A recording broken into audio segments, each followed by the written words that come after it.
Ilang sandali pa, isa-isang ipinatawag ni Kuya ang mga housemate na nakakuha ng golden seats para sa kanilang mga mahal sa buhay. Sobrang saya. Hindi po na talaga namin in-expect, Kuya, na kami yung mananalo, Kuya. Siyempre, finally, Kuya, makikita namin sila, makikita nila kaming mag-perform. Since kami lang po dalawa na sa condo, feel ko, nauna makakapunta siya dito, Kuya, tsaka makikita niya ako. Feel ko, iiyak yun sa sobrang saya, Kuya, as in. Ito na yung pagkakataon na makita ulit siya.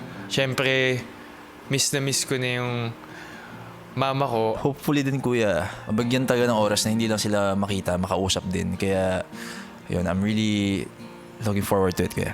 Simula po nung nagkasakit kasi siya, never na ulit siyang nakanood sa akin ng live kasi nga po, may hirapan lang siya. I'm so excited po na ngayon ulit, mapapanood po ulit ako ni Ama mag-perform.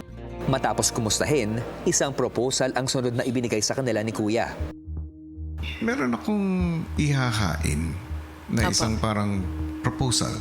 Bibigyan kita ng pagkakataon na ibigay ang iyong golden seat para sa ibang housemate.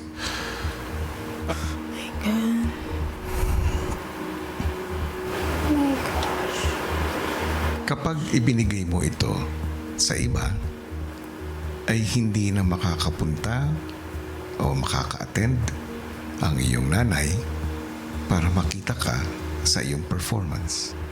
Hirap ng proposal na po yan, Kuya. Gusto ko din makita ang mom ko, Kuya.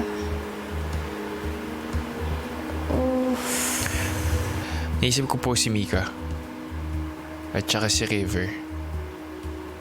Dahil isa din sila sa naging emotional nung challenge kanina. Parang sobrang conflicted lang po, Kuya. Bibigyan kita ng oras para pag-isipan ito ng mabuti. Pagbalik sa loob ng bahay, pansin ang pag-iisa ng 4 tungkol sa proposal ni Kuya. Tapos ikaw na yun nasa... Sige, game. From the top down. Alam ko din kasi na may ibang housemates na gusto talaga makita parents, yung moms nila.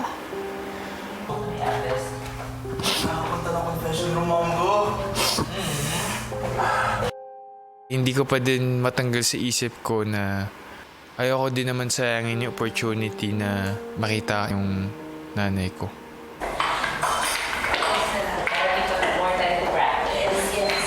Let's go.